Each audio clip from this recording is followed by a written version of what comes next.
on va finir avec la table ronde. Alors, l'acronyme KISS, on le retrouve avec Keep It Simple Sud. Une alliance régionale de l'IA en santé telle possible, avec 2 petits ajustements que les modérateurs vont présenter. Donc, j'appelle les 2 modérateurs Emmanuel Sarlon, vice-président de la FHF-PACA et président de CME du FICAS, renouvelé récemment, à unanimité. Et également Fabrice Yuti, qui travaille chez Thales, qui est directeur de la transformation digitale. C'est à vous, merci beaucoup.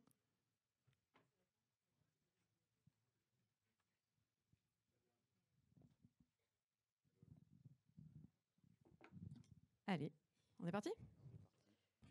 De quels ajustements voulais-tu parler, Florence? Deux ajustements. Nous sommes... un présentiel, une visio, un homme, une femme. Oui, très bien. Tu me perturbes là. Allez, on va faire donc cette table ronde si vous voulez bien. On va inviter à nous rejoindre bien évidemment Laetitia et Marianne. Nous avons également un peu de visio. Et Moustapha, bien sûr, venez, je vous en prie. Donc les ajustements sont que nous avons un petit peu de visio parce que nous avons une personne qui est grippée. Et vous avez bien vu que François Crémieux n'est pas là. De quoi? Oui, non, reste là. Mais il est remplacé... Marianne Ruder est donc présente en fait pour représenter l'assistance publique des hôpitaux de Marseille. Nous avons également le professeur Laetitia Huard qui est présente au titre de l'Institut Paoli Calmette en tant que directrice data. Dania Sebar qui est en visio avec nous et qu'on remercie d'être là, qui est directrice de 3IA Côte d'Azur, et le professeur Moustapha Oulatzine qui est directeur de l'INEC et vice-président numérique et intelligence artificielle pour Aix-Marseille Université.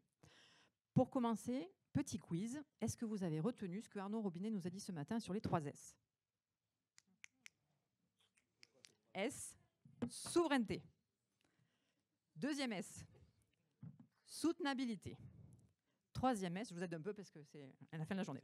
Troisième S, je l'avais écrit, hein, c'est pour ça que je fais ma maline. Hein. Troisième S, soudabilité. Notre capacité à nous souder. Et donc, l'objet de cette table ronde est donc notre capacité à nous souder au niveau régional, puisque M. Stassi nous a posé aussi la question ce matin du périmètre. Là, cet après-midi, enfin, cette fin de journée, on va parler de cette capacité à nous souder au niveau régional. Voilà, l'introduction étant faite. Je propose à Fabrice de poursuivre. Merci, Emmanuel. Une première question peut-être pour François ou Marianne plutôt, qui le représente. Le t-shirt noir n'était pas là, mais de Marianne aujourd'hui. Donc, sur les enjeux, sur les différents enjeux qu'on peut être amené à imaginer concernant cette alliance locale, puisqu'elle prend déjà plusieurs formes, et à l'APHM, quels sont les enjeux de votre fenêtre à mieux communiquer, mieux travailler ensemble pour une alliance régionale en PACA? Alors effectivement, je ne suis pas du tout le bon dress code. Je ne suis pas venue en pantalon noir et t-shirt noir. Donc, les enjeux, alors par ailleurs, vous avez quand même fait le teasing déjà à l'avance, puisque vous avez remis à l'APHM un award pour la volonté de s'inscrire dans une stratégie régionale. Bon. Partant de là, on a la chance d'être dans une région qui regroupe plein de forces. Et qui peut être une vraie opportunité effectivement pour porter une stratégie, une alliance régionale. C'est une région à taille humaine, ce sont des acteurs mais non négligeables, ce sont des acteurs qui se connaissent. On a 2 CHU, les CLCC, les 2 universités, et puis également plein d'autres acteurs qui sont intervenus tout au long de la journée, CGHT, des acteurs et des partenaires économiques, le CIUS, le soutien de l'Agence régionale de santé avec un certain nombre de ces structures comme le GRAD, des startups également sur notre territoire qui sont implantées sur notre territoire. L'école 42 qui s'implante également dans le sud. Donc on voit bien qu'on a un écosystème dans cette région et des collectivités territoriales également qui sont très attentives sur ces sujets-là. Donc c'est une opportunité pour l'ensemble de ces acteurs de travailler et de converger vers une stratégie commune, de pouvoir la porter en complémentarité dans certains domaines, parfois, on peut être amené à être en concurrence. Là, l'idée, c'est plutôt de voir comment on peut développer des complémentarités dans un contexte, comme on le rappelait, où on a également un écosystème, par contre, qui est fragile, avec des startups qui ont quand même du mal à vivre dans ces domaines-là, des investissements importants pour nos établissements à faire. Donc c'est vrai qu'on est tous très intéressés par la présentation précédente avec tous les soutiens possibles. Mais le professeur Jacquier rappelait dans une autre enceinte que pour le développement d'un outil numérique sur un sujet de radiologie, c'était 100 000 €. Et on voit bien que les besoins aujourd'hui qui nous remontent sont extrêmement importants et qu'on gagnera également collectivement à pouvoir être complémentaires dans nos investissements pour porter cette stratégie. Enfin, ça a été rappelé par certains établissements, le domaine de l'expertise. Alors effectivement, on a peut-être la chance dans certains de nos établissements d'avoir cette expertise-là. On en parlait tout à l'heure et on en rigolait, mais parfois on a aussi des expertises du coup qui s'opposent, les juristes des uns contredisant les juristes des autres sur un projet. Donc aussi comment concrètement, ensemble, ces expertises, on pourrait faire en sorte qu'elles travaillent ensemble pour des objectifs et des enjeux communs afin de dépasser parfois certains obstacles qu'on peut se mettre nous-mêmes. Merci Marianne. Professeur Huard, sur le périmètre de l'IPC, quels sont les enjeux que vous percevez sur le potentiel d'une telle alliance? Ils sont infinis comme pour tout le monde. Ils sont dans la coordination du parcours de soins qui est absolument fondamental en oncologie. Ils sont sur le boost de la recherche, sur les enjeux d'imagerie, de biopathologie. Donc ils sont gigantesques évidemment. Je crois que je vais rejoindre ce qui vient d'être dit sur la notion de pouvoir collectivement développer ça, puisqu'évidemment les patients, ils ont un avant IPC et un après IPC, et que donc il y a un enjeu à pouvoir avoir cette vision globale au niveau territorial, et que cette alliance, c'est un levier aussi de collaboration sur un sujet qui nous dépasse tous, quoi, grosso modo, de ce qu'on a entendu. Et le fait d'être tous dépassés, c'est un levier absolument majeur de travail collaboratif, en fait. C'est-à-dire quand on arrive à reconnaître qu'on n'est pas capable tout seul, on est obligé de travailler avec les autres.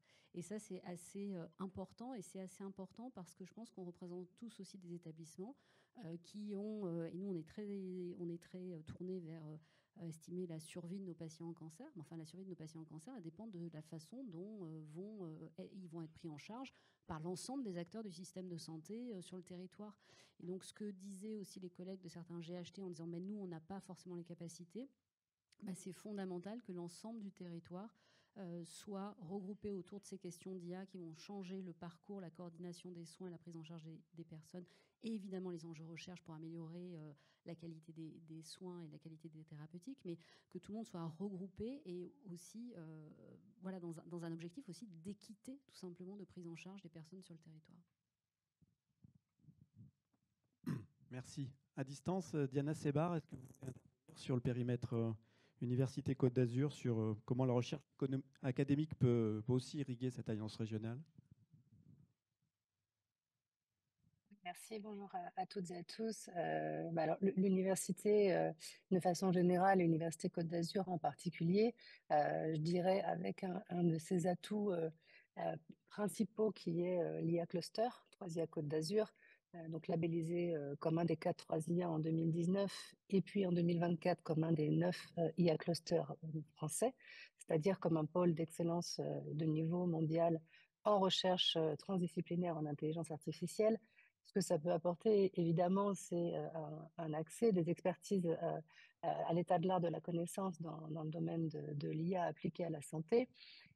Et au-delà de la recherche fondamentale, je dirais que ce qui importe aujourd'hui dans ce domaine-là, c'est de pouvoir soutenir des initiatives transdisciplinaires qui permettent de casser les silos qu'on connaît chez les praticiens hospitaliers, mais également en matière de recherche, puisqu'on sait que l'innovation, elle va souvent naître à la conjonction de différentes compétences. C'est vrai particulièrement en matière de recherche. Donc ça, c'est un des objectifs qui est le nôtre au sein de l'Université Côte d'Azur et du 3IA Côte d'Azur, pouvoir soutenir cette recherche transdisciplinaire pour générer de nouvelles connaissances fondamentales en médecine, créer des modèles informatiques du corps humain qui vont permettre d'analyser des données numériques relatives à la santé, et tout ça dans le but final que rappelait Madame, qui est d'améliorer la pratique médicale et donc la prise en charge des patients. Je pense que ça, c'est un objectif commun que l'on partage tous autour de cette table. Alors évidemment, une alliance régionale en santé permettrait de partager des compétences. Cette collaboration, elle existe déjà d'une certaine façon entre nos différents chercheurs. Mais je suis persuadée qu'il existe des moyens de la renforcer. Voilà. Alors après, pour ajouter peut-être une chose sur l'apport de la recherche académique, je dirais qu'il y a aussi un sujet autour de la formation des praticiens hospitaliers, mais également de toutes les professions qui encadrent ces métiers-là. Il y a un sujet de formation et de montée en compétences sur les technologies d'IA. Et là, le fait d'avoir un institut capable de développer des formations adossées à une recherche d'excellence est, je pense, un véritable atout. Donc ça, c'est vrai pour le 3IA Côte d'Azur. C'est vrai aussi pour d'autres initiatives comme des projets compétences et métiers d'avenir. Je crois que M. Stassini doit être quelque part dans la salle. Il est très impliqué dans un projet numérique en santé. Voilà, ce sont tout un tas d'initiatives qui, je pense, illustrent bien l'apport de la recherche académique dans ce domaine. Merci.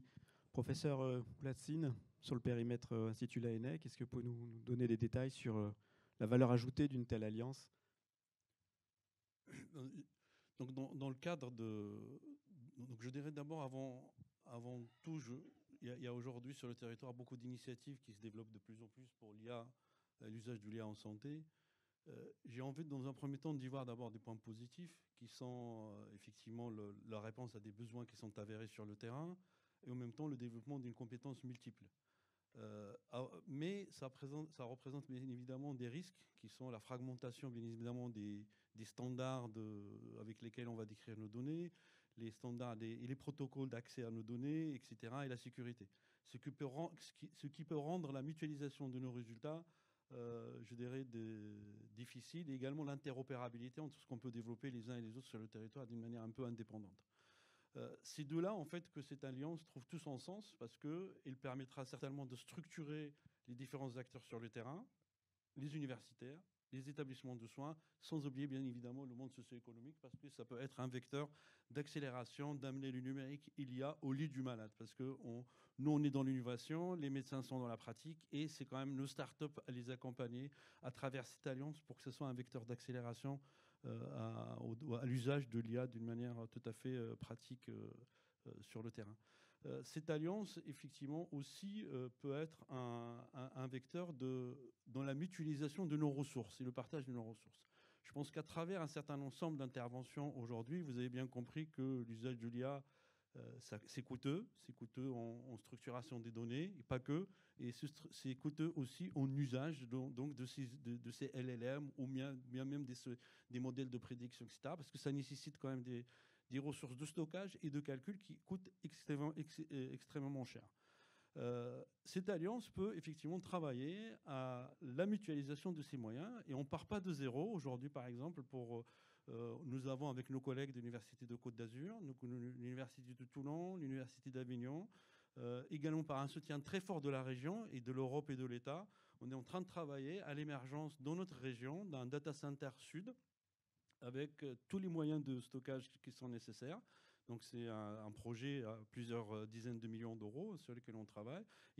C'est un data center qui va avoir deux centres, une salle qui est sur Nice et une salle principale qui est sur Marseille. À l'intérieur de ces deux salles, on est en train de doter, je dirais, le domaine, parce que c'est pour tous nos chercheurs, mais particulièrement pour le domaine de la santé. On a été également aussi lauréat d'un projet FEDER européen pour développer des moyens de calcul exclusivement utilisés à la santé.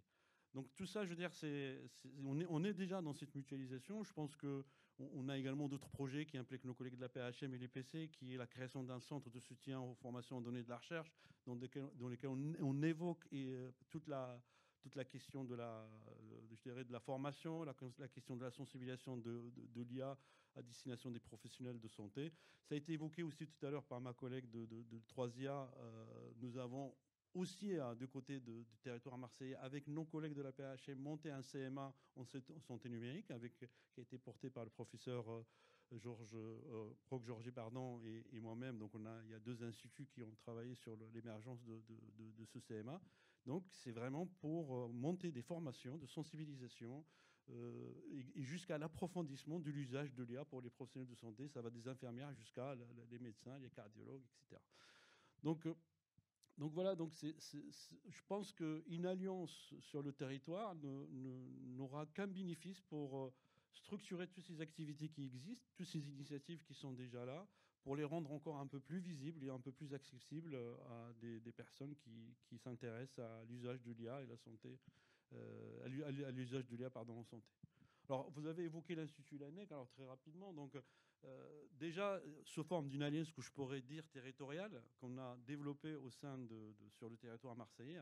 Donc, on a créé depuis 2018 un institut qui s'appelle l'Institut Laennec, qui est un institut en sciences du numérique et IA pour la santé.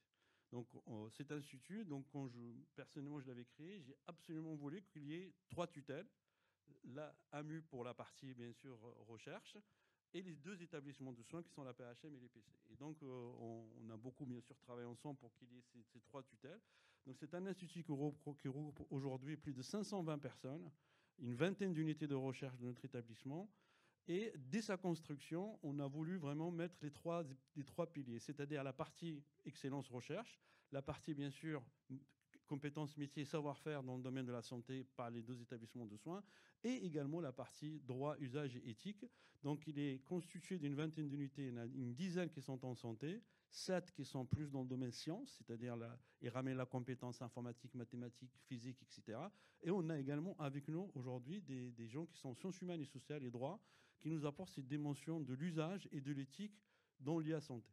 Et on a pris comme principe qu'on ne financerait, on ne soutiendrait que des projets qui sont issus du terrain, c'est-à-dire c'est une expression de besoin de la part des professionnels de santé, autour de laquelle on crée des consortiums, médecins, mathématiciens, physiciens, scientifiques, et également des gens de droit et de l'éthique qui réfléchissent dès le départ, dès la conception de cet outil, en introduisant donc en considérant ces 3 dimensions dans la pratique, je dirais, du numérique et de l'IA en santé. Merci, professeur. Si on en passe maintenant à la partie opportunités et pistes d'action concrètes, Marianne, sur la partie APHM, quelles seraient les thématiques ou les axes de travail que vous verriez prioritaires pour renforcer cette alliance ? Alors moi, je pense, et ça a été rappelé, il faut qu'on capitalise déjà sur ce qui existe. On collabore déjà entre nous, entre les acteurs, encore une fois dans le champ de la santé et hors champ de la santé, sur un certain nombre de sujets. On a des structures même qui existent sur un certain nombre de sujets. Je pense par exemple au projet d'ANAPAT régional. On pourrait également parler de nos structures autour de l'oncologie où on a des fédérations où on discute ensemble, on travaille ensemble. On pourrait parler de la psychiatrie dans lequel on a également un groupement de coopération régionale à l'échelle de PACA. On pourrait parler des achats sur lequel, pareil, en matière d'IA, il y a des choses à faire et il existe des structures. Donc je pense déjà partir de choses qui existent déjà nous donne un socle sur lequel on peut travailler une stratégie des développements de façon peut-être plus rapide parce que les gens ont l'habitude de travailler ensemble, ils se connaissent, ils partagent et on a déjà ces structurations qu'il faut qu'on enrichisse. Et puis après, moi j'ai quand même retenu l'idée de l'école 42, il faut tous nous mettre dans une piscine. On fait un hackathon au Frioul ou ailleurs. Et je pense que là aussi sortira de l'intelligence collective où on n'est pas sectaire. On veut bien aller dans les Alpes-Maritimes pour faire le hackathon, mais je pense que voilà, c'est aussi nous sortir un peu de nos façons de faire, de nos parcours, de nos chemins, parfois pour le coup très structurés, et ça a du bon d'être très structuré et très structurant, mais à l'inverse, mettre parfois un peu de créativité, de folie entre nous et avec d'autres acteurs, avec l'aide de méthodes un petit peu différentes, je pense, pourrait être peut-être une façon de voir les choses un peu différemment et de booster cette alliance. Merci Marianne. Laetitia, sur le périmètre IPC, à part le maillot de bain et la piscine, est-ce que vous voyez d'autres projets fédérateurs qu'on pourrait lancer régionalement par votre expérience France et Luxembourg? La piscine est certainement un projet très fédérateur, mais effectivement, voilà, il faut travailler un petit peu quand même. Et je rejoindrai ce qui vient d'être dit, c'est-à-dire que l'enjeu, c'est on parle d'IA comme si c'était un objet déconnecté du reste, c'est-à-dire qu'on va mettre de l'IA. La question, c'est on va mettre de l'IA sur quoi? Et le sur quoi, c'est sur de la donnée. Et donc, on a un petit sujet quand même à pouvoir reposer sur nos structurations, enfin en tout cas ce qui a été déjà financé, c'est-à-dire les EDS, qui sont un objet absolument un game changer, comme on dit, je n'ai pas le terme qui me vient en français, mais en tout cas qui sont des éléments extrêmement structurants et qui nous obligent chacun, dans le cadre d'un engagement et d'un financement où on voit bien l'interaction entre le national, qui a une volonté de déployer des EDS, et des régions qui sont structurées pour répondre aux appels d'offres. Et ces EDS, ils vont nous permettre de faire notre travail de nos devoirs, en gros, et d'avoir des données qui puissent être partageables, mutualisables, et ainsi de suite. On est tous à des degrés un peu différents, avec des forces et des faiblesses, et c'est pas le sujet. Mais en tout cas, c'est l'idée de faire notre travail pour pouvoir collaborer à partir de ces bases qui existent et qui sont des forts leviers pour l'intelligence artificielle. Il y a évidemment les enjeux autour de la digitalisation de l'anatomopathologie et puis des organisations, parce qu'il y a des organisations qui ont montré leur savoir-faire, les cancéropoles au niveau régional, qui sont quand même des modèles qui peuvent être inspirants dans certaines façons d'organiser la collaboration, les leviers financiers, ce genre de choses. Les financements communs sont absolument majeurs pour moi pour être des leviers d'action collective. On a des engagements, on est obligé de répondre à ça. Et sur les projets fédérateurs, je rejoins les questions autour de la pathologie. On voit bien qu'il y a de l'IA qui est mature sur ces travaux-là. Il y a les supports de digitalisation qui arrivent et il y a vraiment un service rendu aux patients immédiat qui peut être, avec quelque chose qui peut être très rapide. On a beaucoup parlé radiologie, on a beaucoup parlé de petits bidules de radiologie. Je suis désolée pour l'expression petit bidule, mais en gros, on a un programme qui va détecter du nodule, un programme qui va détecter du dépistage du cancer du sein dans telle catégorie, un programme qui va là. Et en fait, la question qu'on doit quand même se poser, c'est est-ce qu'on veut une somme d'applications à l'infini qu'on ne saura pas ni contrôler ni maintenir dans l'avenir, ou est-ce qu'on se donne un petit peu une feuille de route commune sur la radiologie avec des grands dispositifs? Parce que la différence entre... Alors les SI deviennent obsolètes, mais l'IA, des fois, elle dit des bêtises au cours du temps. C'est-à-dire qu'elle travaille très bien au départ, on valide, on est content. Et puis, il y a des paramètres qui changent qu'on ne contrôle pas. Et voilà, ça a été vécu dans certains sites. Et où on va avoir une déviance au cours du temps. Et donc ça, c'est des enjeux aussi de maintenance des solutions qui sont absolument fondamentales à penser, et on ne pourra pas le faire collectivement. Et moi, ces organisations, ça me fait penser aux projets européens avec des nodes, en fait, où on a des nodes dans les pays avec des centres d'expertise. On peut imaginer que sur la pathologie, il y a un node d'expertise sur la digitalisation, un node d'expertise sur le réglementaire, un node d'expertise sur l'IA dans les structures, dans les différents établissements partagés. Et peut-être pour la radiologie, c'est structuré un peu différemment, mais on a la capacité de se regrouper. On parle des difficultés réglementaires, mais la difficulté réglementaire, on échangeait à midi là-dessus, on a quand même relativement peu de personnes dans chaque structure sur ces questions-là qui sont amenées à prendre des décisions qui engagent fortement leurs responsabilités et pour lesquelles ils sont un peu isolés. Donc le fait de travailler aussi en réseau au niveau de la réglementation peut aider à trouver des solutions. Pour moi, la réglementation elle est là pour trouver des solutions et protéger les gens, évidemment, mais pas pour être des obstacles. Donc au même titre que la technologie doit trouver des solutions, la réglementation doit trouver des solutions. Et un travail en réseau pourrait probablement vraiment faciliter ça. Merci. Diana, pour conclure, si on imaginait dans 5 ans des routines en place sur le territoire qui permettraient une alliance plus forte, comment vous imagineriez ces routines et sur quels axes de travail? Écoutez, moi, je suis absolument en accord avec ce qui vient d'être dit. Je pense que l'enjeu aujourd'hui, il n'est pas tellement sur la création de nouveaux outils, parce que les outils communs existent déjà. Il s'agirait pour moi maintenant de les optimiser. Et je pense qu'il y a un vrai sujet autour de la gouvernance, effectivement, des données de santé. Je pense qu'on a besoin d'un socle commun avec une méthodologie claire pour l'accès aux données, le traitement des données, toutes les discussions autour des freins réglementaires qui viennent d'être évoqués. Et pour ça, donc, il nous faut une stratégie partagée. Je pense notamment à l'entrepôt de données de santé Méditerranée, qui est un projet dans le cadre duquel aujourd'hui on peut discuter, mais qui manque, à mon avis, il manque une étape, voilà, de définition d'une stratégie partagée pour que ça puisse devenir un guichet au sein duquel nos chercheurs peuvent vraiment travailler sur des données partagées.